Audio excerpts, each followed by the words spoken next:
Good evening, ladies and gentlemen. You are here with Austin from Ohio, and today is Sunday, November 21st, 2021. Hard to believe it's already the end of the year. I mean, if you think about it, of course, still got a whole another month and a half or so to go, but it's the end of 2021, and it's amazing. It's amazing that this is all just still going on, unabridged, no resistance whatsoever at all, even though you see small pockets here and there of people, voicing their concerns or leaving their jobs, but nowhere near, and people aren't doing the things that they should be doing. They're doing the things that were manufactured in order to lead them to do those things. People leaving their jobs, like police, hospital workers, school workers, and you name it, anybody.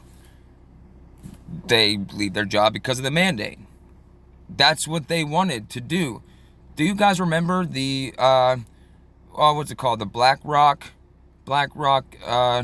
meeting, when they had a meeting right before all this started, and they were just going on, and it was all these NGOs, a couple military organizations, large corporations, governments were involved.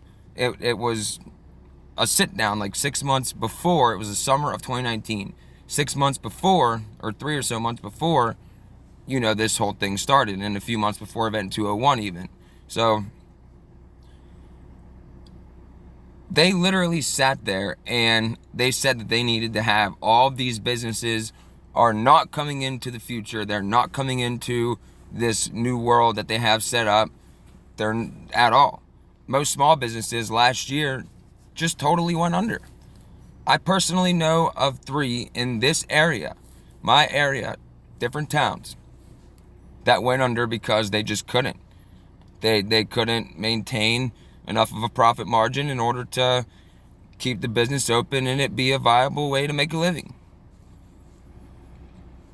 And it's unfortunate that happened, and that was a small little restaurant. It was like a horror-themed restaurant, like probably 50 miles from where I'm at, maybe. It might not be that far, but yeah. And then there was a restaurant out in this other town out from the west of me. Then there was a little thrift store, and actually there was an electronics store too. So there's four in total. But guess what? All the big corporations stayed. Walmart stayed, even flourished. Even places like, of course Target and all that, but even places that are regional. Like, there's a store called Ollie's. It's not that big, but it's still pretty big. It's still there. But all the small businesses and people-owned businesses are not, and or are suffering, and or will suffer even more now with this, kill shot, which is the mandate. So that happened. I know I haven't made a video in about a week or so. I think the last time I checked, 6 days ago. Multiple things were a factor in that, to be honest. Well, something happened recently, and I don't want to bring it up, but something happened, and it just threw me a little off, and, well, I decided just to lay low for about a week or so, whatever. But that's okay, because here we are right now. And I know there's a lot going on. I've still been keeping up on everything. I mean, I read stuff every single day, of course. And, working Saturdays now because of the supposed holiday season, even though it really doesn't seem like it. But yeah, one government orders nationwide lockdown for the unvaccinated. And everybody already knows about this. This is in Austria. Oh, look, a countdown to Black Friday. 4 days. Oh, man. Materialism. Let's get real excited and run out and fight each other over products. Okay, so this is in Austria. The Austrian government ordered a nationwide lockdown for unvaccinated people starting midnight Sunday to slow the fast spread of C-19 in the country. They're still using the same excuse to justify these further totalitarian lockdowns. It's literally the same excuse with the same wording. Oh, we got to slow the fast spread of C19. They told us that when it was 2 weeks. Remember the 2 weeks? That's what they told us. And they're still using it, which is amazing to me, actually. That is I can't believe it. I can't believe it. It's hard for me to believe that people are that apathetic, I will say. Anywho, the move prohibits unvaccinated individuals older than age 12 from leaving their homes except for basic activities such as working, grocery shopping, going for a walk, or getting vaccinated. Okay, so these people are under a form of, actually, not even a form of, they are under a martial law. They don't have to call it a lockdown over no whatever. No, this is martial law. But just wait till it gets to the point where they say, oh, you can't go grocery shopping and we will bring your groceries to you. Oh, and we might as well control your money so you're not going to be going to work because you could spread whatever. So, this is getting out of hand. This is more than out of hand. It was out of hand 6 months ago, a year ago. The day that 2 weeks ended, the 15th day, that's when it was out of hand. Authorities are concerned about rising deaths and that hospital staff will no longer be able to handle the growing influx of C19 patients. Lie. Lie, lie, lie, lie, and lie. And they probably do have a lot of people in the hospital, but it's not from the C19. We have all the footage of the empty hospitals during the first one, and this whole time, nothing has changed.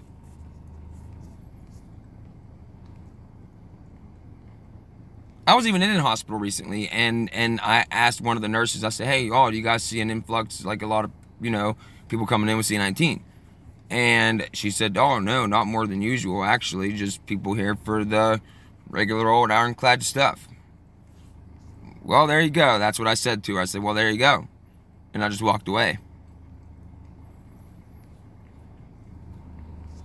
Quote, it's our job as the government of Austria to protect the people, Chancellor Alexander Schallenberg told reporters in Vienna on Sunday. No, your job as a government are to protect the rights of the people and allow them to live their lives as they please. And your job is to keep foreign invaders out and to protect the rights of your citizens. Limited government. That is when the human spirit is most strong. I firmly believe that. Okay, 8 minutes in, everything's running good. Okay, so the Chancellor told reporters in Vienna on Sunday, therefore, we decided that starting Monday there will be a lockdown for the unvaccinated. The lockdown, and this, I'm not sure about their form of government, how it is supposed to be set up, but every form of government right now is being run by executive fiat, which, of course, is what our government has been doing since this whole thing started. Just executive order, executive order, executive order, executive order. And Trump supporters can't even deny that because Trump signed a lot of executive orders, and they'll say, oh, well, he didn't sign as much as Obama or Biden. That's because he had a different role to play, and it was in other areas and certain executive orders. To the people of Austria, my heart goes out to you, absolutely. And I'm not sure about your self-defense capabilities as a whole and as individuals, but I firmly hope that you are ready to stay out of a camp or something. That's where this is going. If anybody from Austria is on here, because I know people all over the world listen, which is crazy to say, because I never, ever thought, and I only have like 1,670, almost 1,680 subscribers. And there's people here from Taiwan, from Australia, from Ireland, England. I can go to, and New Zealand. I can go to my analytics and look at it. So that's pretty cool. So that's really cool that I'm reaching people that are, in other countries, because then I can get feedback from them and hopefully it works out like that. But yes, people in Austria, you are going to need to come together and figure out a situation how you're going to keep your government from abusing you. That's literally the only thing that you should be concerned with at this point in time. Here in the United States, we are heading rapidly down that path. I mean, look around, look at the rhetoric, look at what they've already done, and it's only a matter of time. That's because this is a worldwide agenda. Worldwide. It's been worldwide for the longest time. They now have the physical capability to carry it out. The lockdown affects about 2 million people in the Alpine country of 8.9 million people. News agency APA reported. Okay, well, the other 8.9 million, you better be concerned about that lockdown that affects 2 million. That's little under a fourth of your population. That will extend upon to you. Okay, it doesn't apply to children under the age of 12 because they cannot yet get officially vaccinated. Okay, well, they will cross that line, and if they don't, they'll just wait till they're old enough and then force them like they're forcing you. The lockdown will initially last for 10 days, and police have been asked to check people outside to make sure they are vaccinated. Okay, so harassment. Schallenberg said, adding that additional officers would go on patrol to control the lockdown. And you could be fined up to 1450 euros, 1660 US dollars. Funny how that worked out. If you do not adhere to the restrictions. And they talk about the lowest vaccination rates. That's why they're doing this, by the way. They need to get everybody. Bill Gates said everybody must take that thing. So basically just going on about the infection rate in the country, which is all just bogus. Here we go. Schallenberg pointed out that while the 7-day infection rate for vaccinated people has been falling in recent days, the same rate is rising quickly for the unvaccinated. Okay, prove it. And basically just told people to go out and get the thing. We will never get out of this vicious circle. They already told us we're not leaving it. Nothing you could ever do besides the right thing nothing we could ever do besides the right thing would ever rectify any of this situation at all whatsoever. If you keep doing what they're told, their plan goes further because you're complying with their plan. So they're like, oh, cool, let's just keep rolling with it. Really just common sense. Moving on. Okay, here we are over at okay. I was a little confused about the phrasing of this article. And this is just a very, very, very weird article to publish. Queen has entered a new phase, and we may not see her until February, say experts. Oh, experts said. Who says that about a human being? Nobody is the answer. Which, begs the question, what is going on here?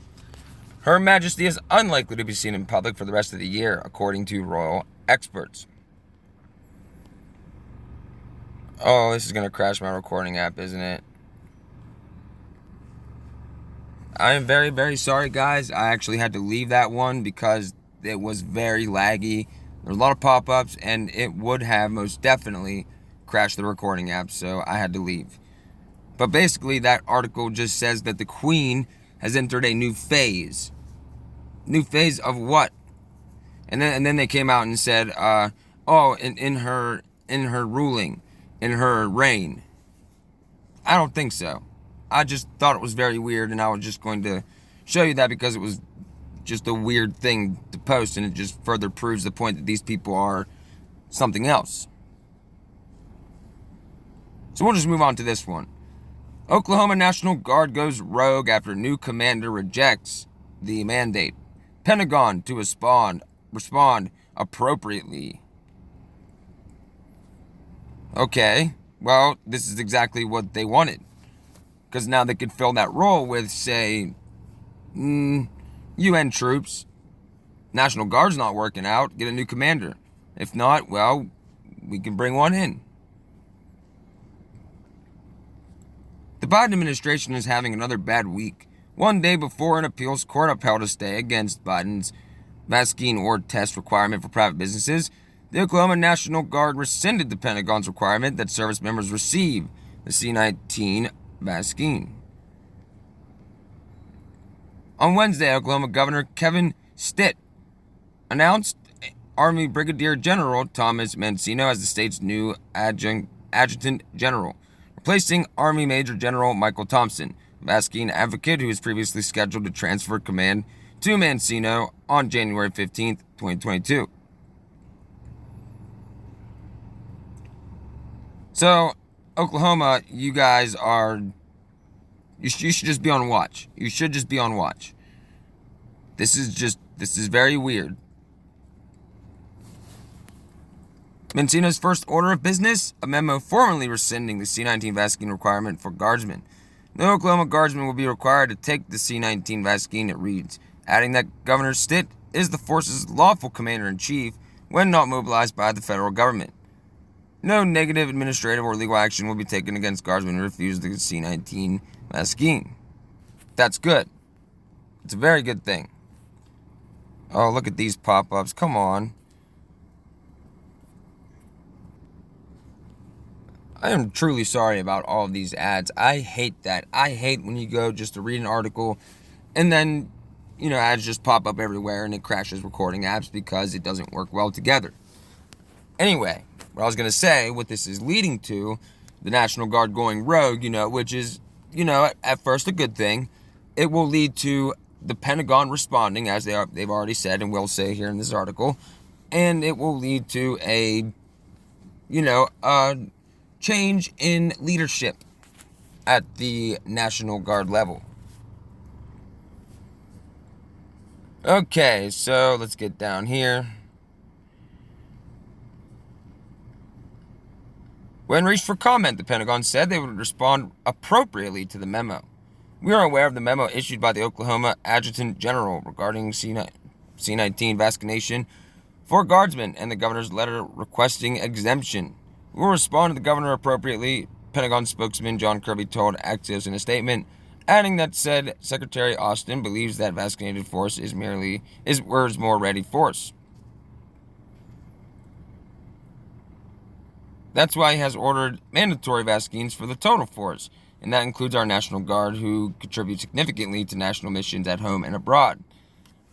Stitt had previously requested that the Department of Defense not enforce the mandate on the state's Army and Air National Guard members. In a November 2nd letter cited to Mancino, Stitt said that 10% of the state's troops had refused the vaccine and that the mandate was irresponsible, according to the Army Times. So you can see where this is leading. You literally can see it playing out in the mainstream news. You click on a mainstream news article, you can see the agenda. Everything that's going on is perfect for them. It further collapses the old economy, which is great, because then they can get us over to the new one. It replaces people, avoid petty laws and useless officials. There you go. This is the definition of that. That's on the Georgia Guidestones. Don't take it up with me. Take it up with whoever put that up. R.C. Christian.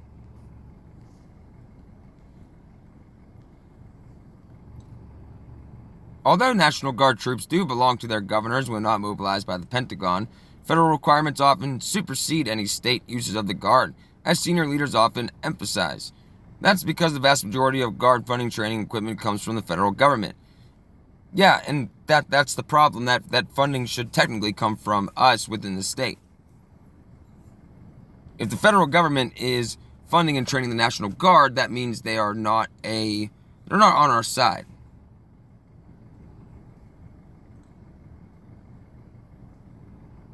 It's not yet clear whether the order will jeopardize that funding.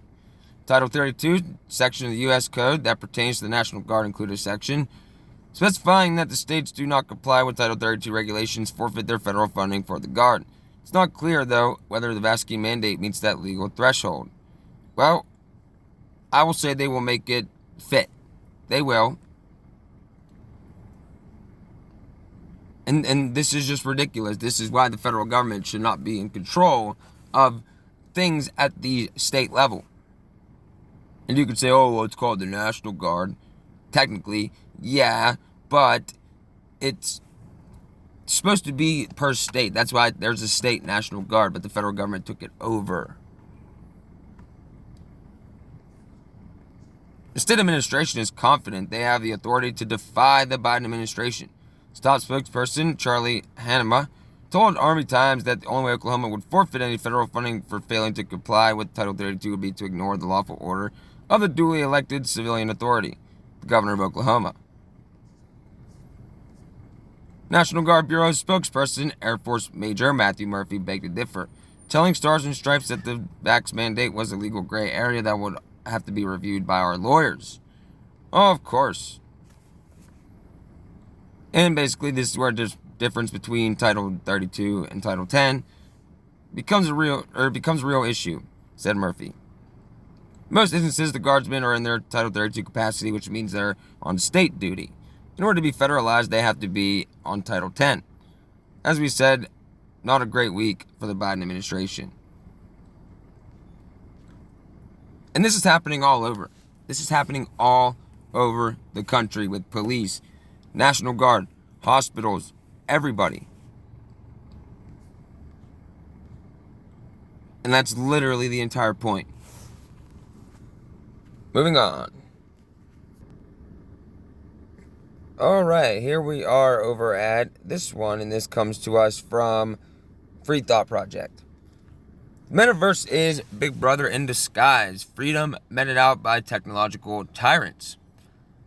Yes, all this talk of the metaverse is astounding, and it's very scary. It's actually a movie where it's I think it's based in like 2050, and the metaverse is a real thing in the movie, and you can go into the, I forget what they call it, like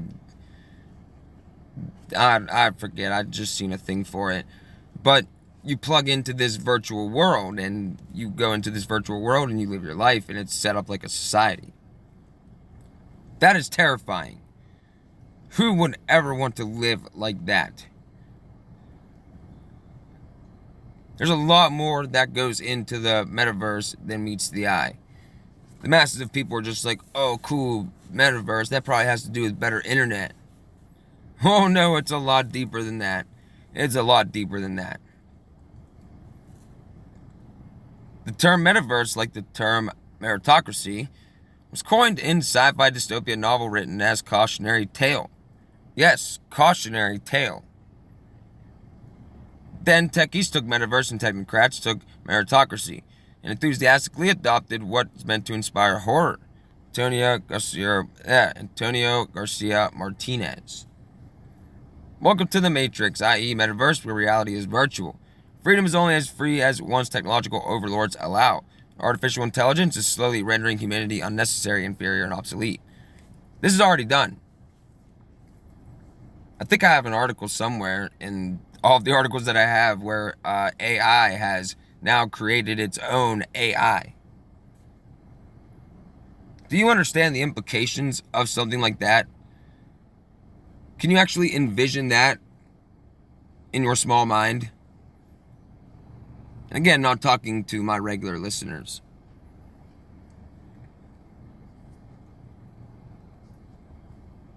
Mark Zuckerberg, oh, there you go. I said his name. They're probably going to flag this video now.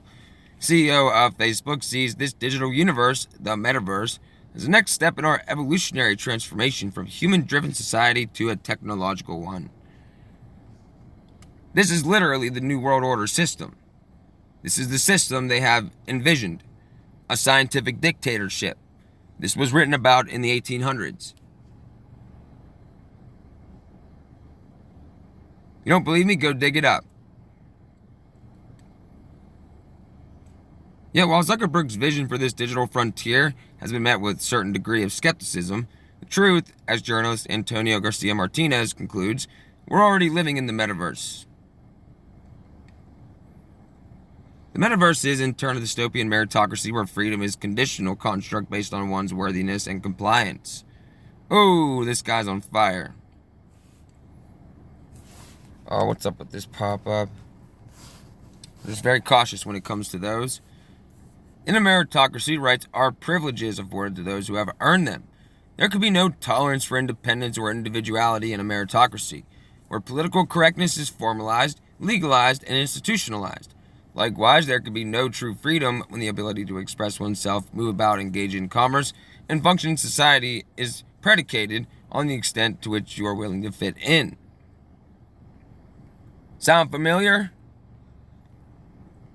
Consider that in our present virtue-signaling world where fascism disguises itself as tolerance, the only way to enjoy even a semblance of freedom is by opting to voluntarily censor yourself, comply, conform, and march in lockstep with whatever prevailing views dominate. Fail to do so by daring to espouse dangerous ideas or support unpopular political movements. You will find yourself shut out of commerce, employment, and society. That's what's happening with the passports, the mandates. Facebook will ban you, Twitter will shut you down, Instagram will deplatform you, your employer will issue ultimatums that force you to choose between your so-called freedom and economic survival. In other words, unlawful. This is exactly how corporate America plans to groom us for a world in which we, the people, are unthinking, unresistant, slavishly obedient, autonomous, in bondage to I will say, New World Order policed by computer algorithms. And of course, we already know that science fiction has become fact. Everything that was written about from the science fiction writers and people writing cautionary tales, they've told us of this day. They've told us of a day where this will come. They warned of it.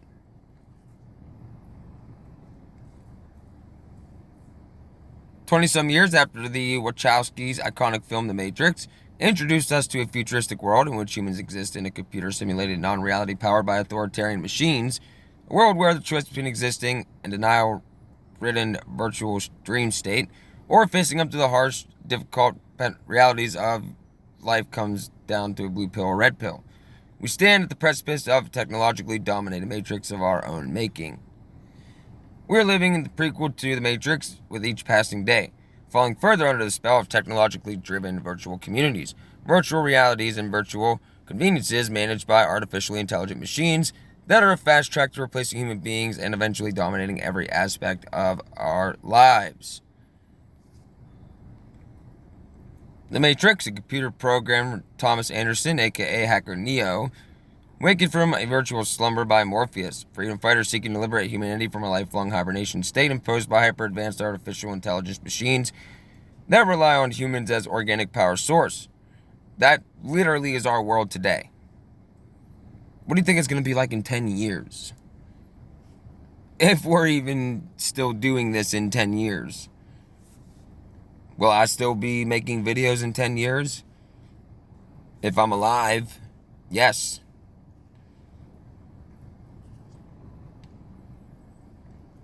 Okay, with their minds plugged into a perfectly crafted virtual reality, few humans ever realize they are living in an artificial dream world.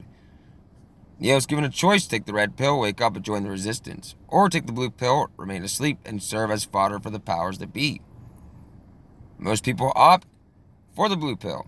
In our case, the blue pill, one-way ticket to a life sentence, electronic concentration camp, has been honey-coated to hide their bitter aftertaste, sold to us in the name of expediency and delivered by way of blazingly fast internet cell phone signals that never drop a call. Thermostats that keep us at the perfect temperature without our having to raise a finger. Entertainment that can be simultaneously streamed to our TVs, tablets, and cell phones. Yet we are not merely enthralled with these technologies that were intended to make our lives easier. We have become enslaved by them. Yes, yes, yes. People always say, like, oh, technology has made our lives so much better. At what cost, I would ask? At what cost?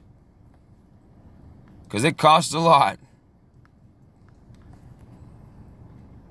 And of course, look around you. Everywhere you turn, people are so addicted to their internet-connected screen devices. Smartphones, tablets, computers, televisions, that they can go for hours at a time submerged in a virtual world where human interaction is filtered through medium of technology. This is not freedom. This is not even progress.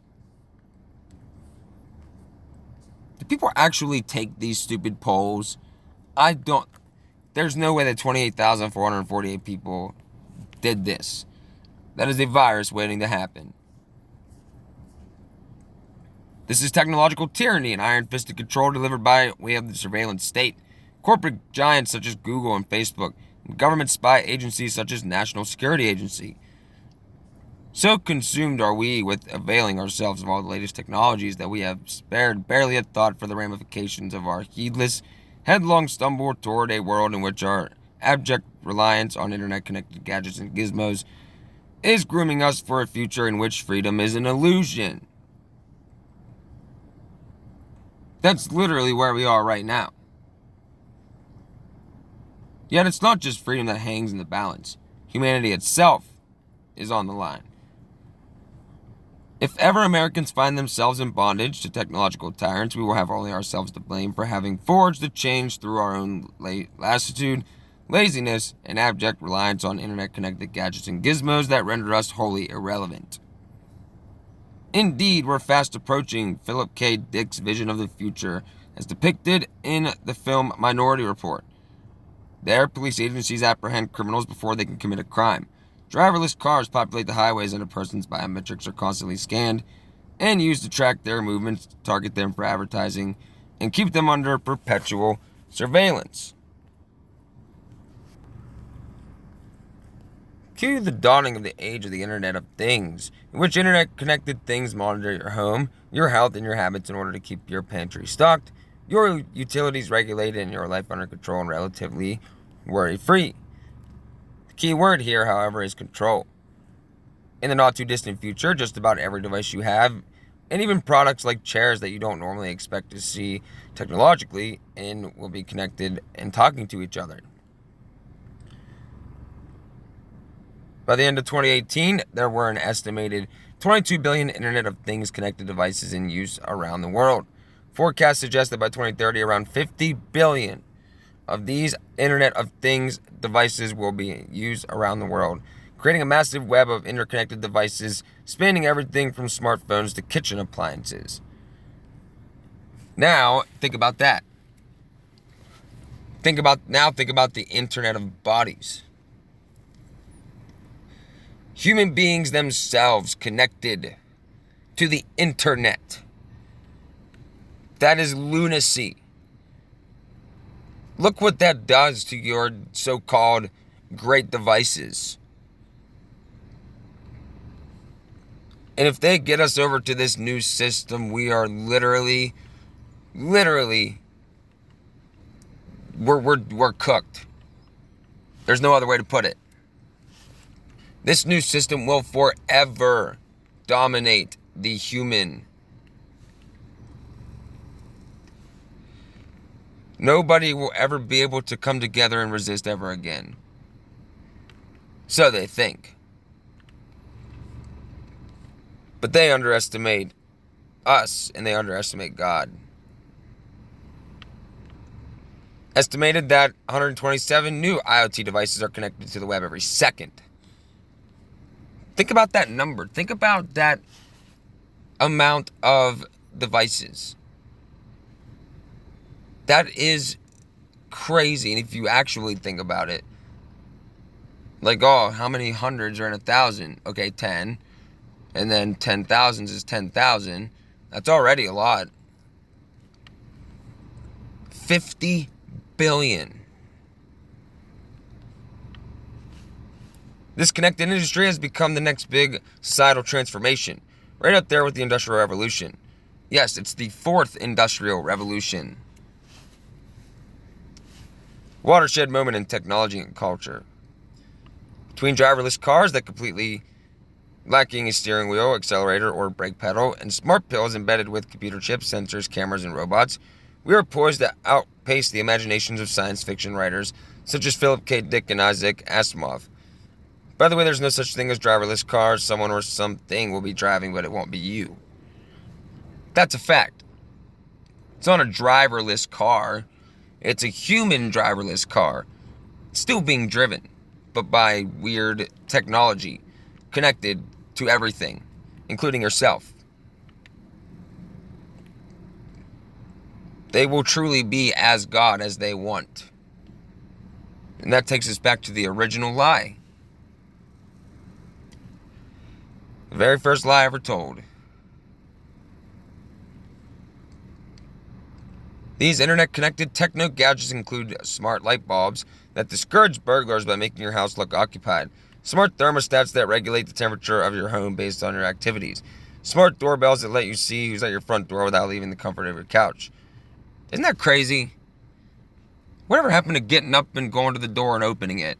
Oh no, you have to talk to somebody. I want to do it through a screen. I love talking to people.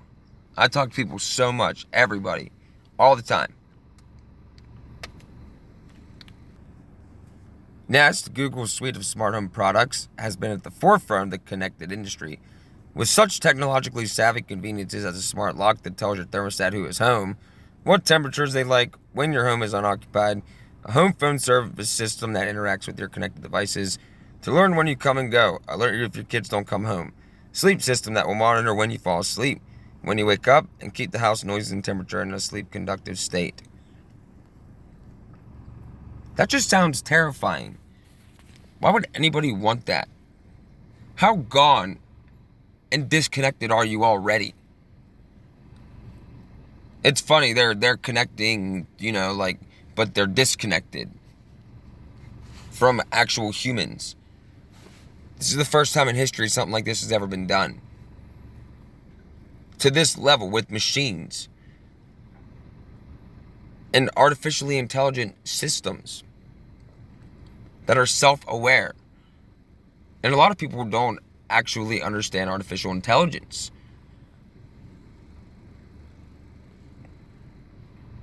Like I've said before, if you're a regular human being like me, I am a regular human being. You will be seen as a caveman, as we see cavemen.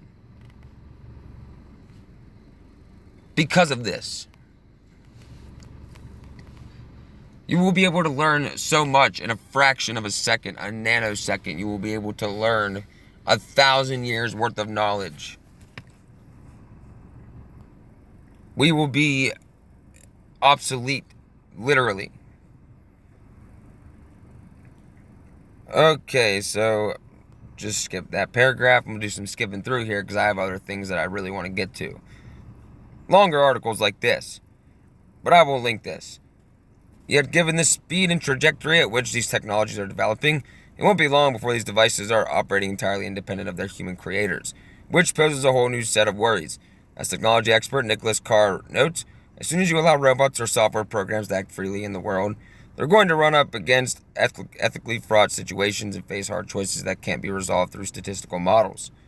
That will be true of self-driving cars, self-flying drones, battlefield robots, just as already true, on a lesser scale with automated vacuum cleaners and lawnmowers. Yeah, and I saw somebody say that artificial intelligence is only as smart as the human. No, it's not. No, it doesn't work that way. It's an independent mind of a human. It's a totally self-thinking machine that we've created. And these human beings are also going to be enslaved by their own system, even though they think they're going to have some high honor in Lucifer's new world. No, sir, you won't. You were deceived as well. So basically, yeah, we know about the Roomba. It makes no distinction between a dust bunny and an insect. Weaponized drones will be incapable of distinguishing between a fleeing criminal and someone merely jogging down the street. For that matter, how do you defend yourself against a robotic cop, such as the Atlas android being developed by the Pentagon that has been programmed to respond to any perceived threat with violence? Of course, because that's their go-to. And people think these people are on our side. No, that was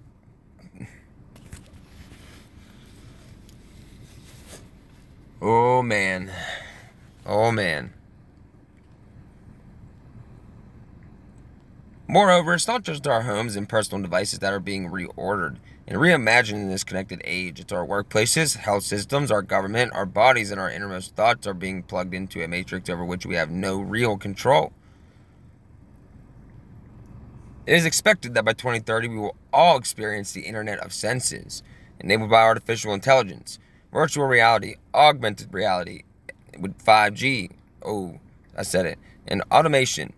Internet of Senses relies on the connected technology interacting with our senses of sight, sound, taste, smell, and touch by way of the brain for user interface, as journalist Susan Fortain explains. Well, wait, and think about this. They're gearing up for the Internet of Bodies and the Internet of Senses. Like, you won't be able to... this is creepy technology because there will literally be just pairs of glasses that you put on to see through walls. This is endless stream of artificially intelligent consciousness. I really feel like that point is not driving home for a lot of people.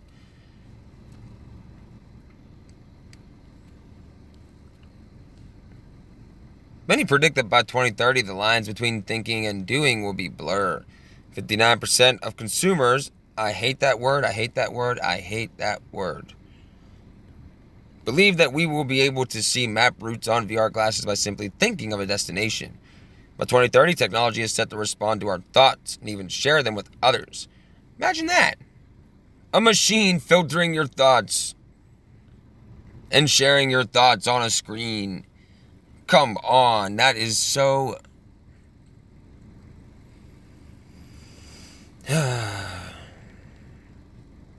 Using the brain as an interface could mean the end of keyboards, mice, game controllers, and ultimately user interfaces for any digital device. The user needs to only think about the commands and they will just happen. Smartphones could even function without touch screens.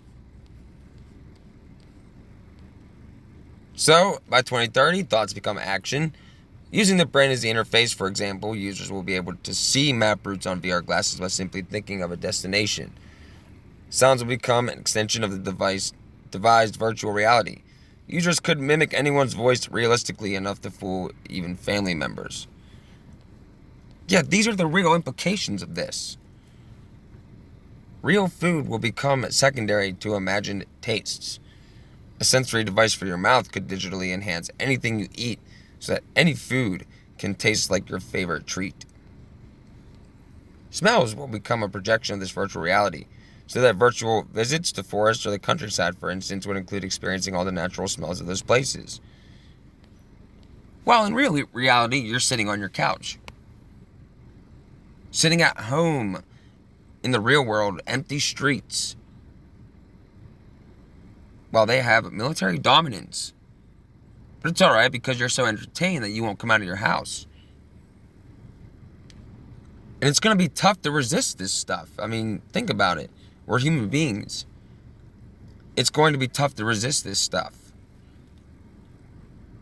But we have something that these machines will never have. And that's a soul. And a truly free working mind. Fed to us by God. I've seen a video where this android even said, like, human beings have souls. That's something that she will never have. Total touch. Smartphones with screens will convey the shape and texture of the digital icons and buttons they are pressing. Merged reality. VR game worlds will become indistinguishable from physical reality by 2030. This is the metaverse wrapped up in the siren song of convenience and sold to us as secret to success, entertainment, and happiness. It's a false promise, a wicked trap to snare us with a single objective: total control. Total control. George Orwell understood this, of course. Orwell's masterpiece, 1984, portrays a global society of total control in which people are not allowed to have thoughts that in any way disagree with the corporate state. There's no personal freedom. And advanced technology has become the driving force behind surveillance-driven society. Snitches and cameras are everywhere. If people are subject to thought police who deal with anyone guilty of thought crimes, the government or party is headed by Big Brother, who appears on posters everywhere with the words "Big Brother is watching you." And that's actually the end of that one. So the Metaverse is just Big Brother in disguise. Just think about the implications of this stuff, folks. Just think about the real implications. That was only a small fraction in that article of what it truly is. Moving on. All right, here we are over at USSA News. Get ready for C-19 FEMA camps. The situation is on the move. Get ready for this one. Antichrist Germany. Ungodly politicians preparing to impose Austria-style lockdown on the unvaccinated. It's coming to America. This is a great article here. Oh, stand by. Okay. I know Americans tend to think this kind of nightmare could not happen here. Simply refusing to take a kill shot to your body, people, it can and will happen here. It's just a matter of time. This time next year, real pressure will be on the country's unvaccinated, and lockdown will be reality.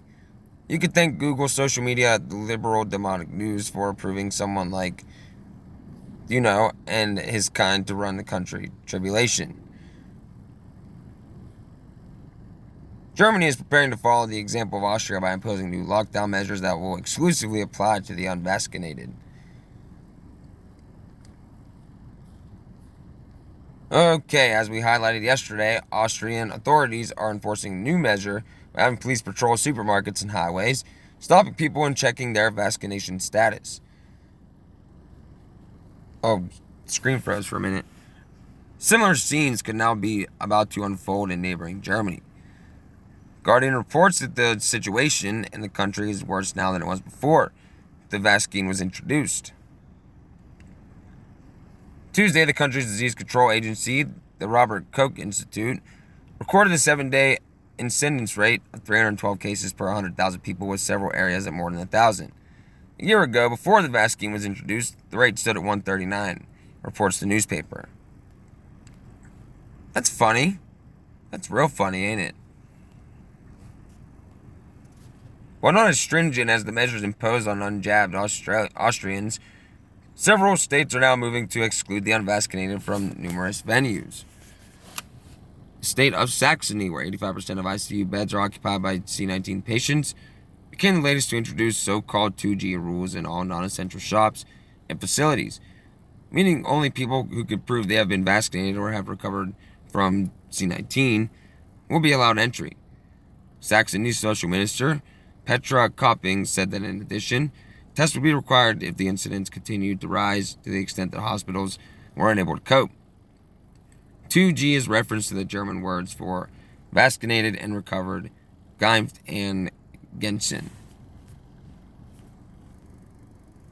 Okay, I'm going to skip down through this one. It's basically just saying about these other places that are imposing these lockdowns. Let's see. Yes, we know about in Austria, and they literally just said, Tig actually texted me, and he told me about the president or whoever said that they're going to be throwing these people into camps. Just straight up said it. Let's see. We'll start here again. And this is in Austria. In recent days, images and footage have emerged of police literally patrolling streets and department stores asking random citizens for proof of vaccination. That's terrifying. Those under the stay-at-home order number at least a couple million unvaccinated Austrians. Reuters details that despite being days into the draconian lockdown measures, hospitals in many regions are at capacity. The situation is worst in 2 of Austria's 9 provinces, Upper Austria and Salzburg, where hospitals are coming under increasing strain. Salzburg said preparing for a triage situation when the number of people needing intensive care beds exceeds supply, though that stage has not yet been reached. And basically demand proof of vaccination all over the country. And we already read where, in the other article where they said that people are going to be fined $1,600. Last week, Austria's Chancellor Alexander Schallenberg said the lockdown was designed to make the unvaccinated suffer, as everyone else had done during earlier lockdowns. So did they. These are human beings. But they're in the minority. So they're going to get a little pressure. And make no mistake, this is coming to the United States. This will be at the United States. Very soon at this rate. If you haven't looked around, everyone's just kind of going with the flow. Whether these draconian patrols will continue remains to be seen. Yes, it will continue. This kind of stuff never ends, we know that. Austrian police hunt for the unvaccinated who have been confined to their homes and face fines of $1,660 for being in public except when working.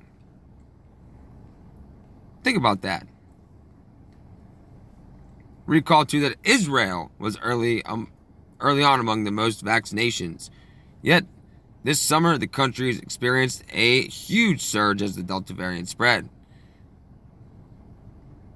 Israel even had situation green passes, or what amounted to a passport, to control the movements of the populace, particularly the unvaxxed, which, similar to Austria now, were barred from restaurants, hotels, and other public venues. Okay, here we go, down to the part about the Americans. No doubt concentration camps were a menace used to keep order. Albert Speer, Nuremberg trials. It's no longer a question of whether the government will lock up Americans for defying mandates, but when. This is what we know.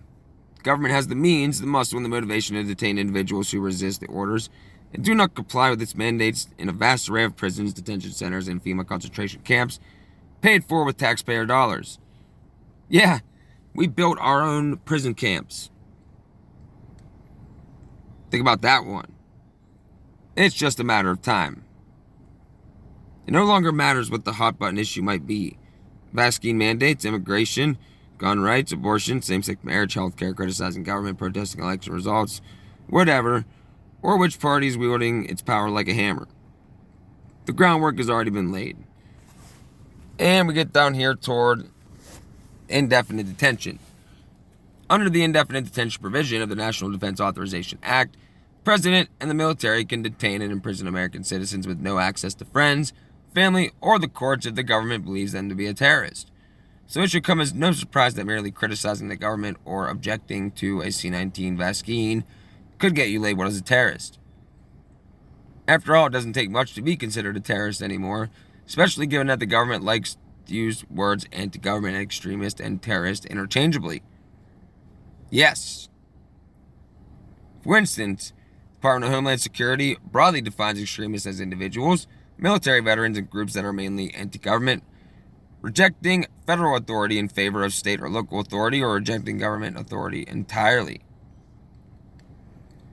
Military veterans returning from Iraq and Afghanistan may also be characterized as extremists and potential domestic terrorist threats by the government because they may be disgruntled, disillusioned, or suffering from psychological effects of war.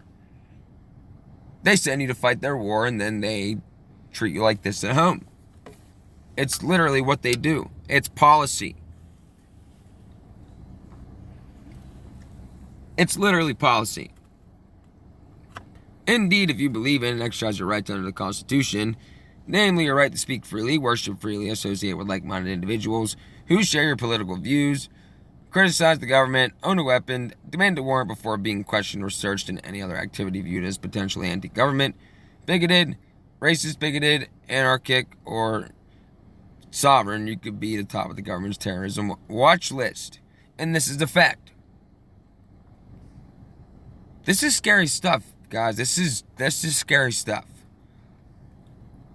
Moreover, as the New York Times editorial warns, you may be anti-government extremist, aka domestic terrorist, in the eyes of the police, If you're afraid that the government is plotting to confiscate your firearms, if you believe the economy is about to collapse when the government will soon declare martial law, or if you display an unusual number of political and or ideological bumper stickers on your car. In other words, not America. We have lost our beloved America. It's gone. We just need to realize it really quick before, it's too late and it can never be restored. So,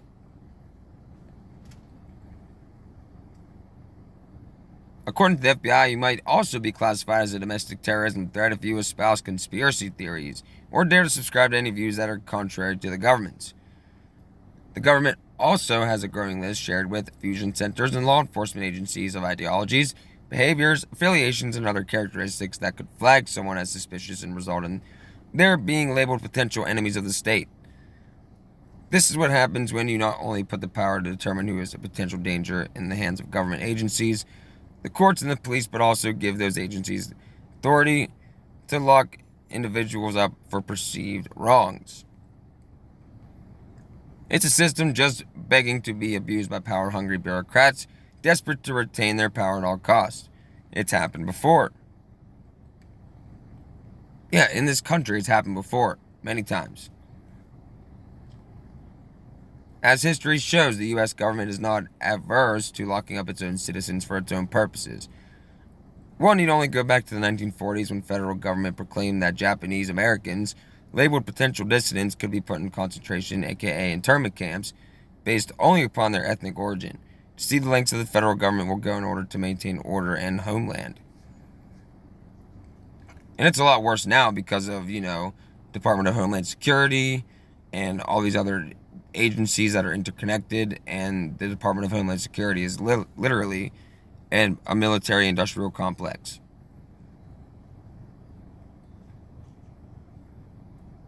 It is a true police force, national police force.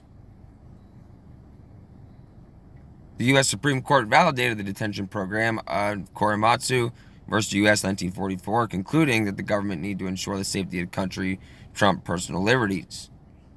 Now they're using it again with the C-19, soon to be climate change, aka geoengineering, that they've contrived.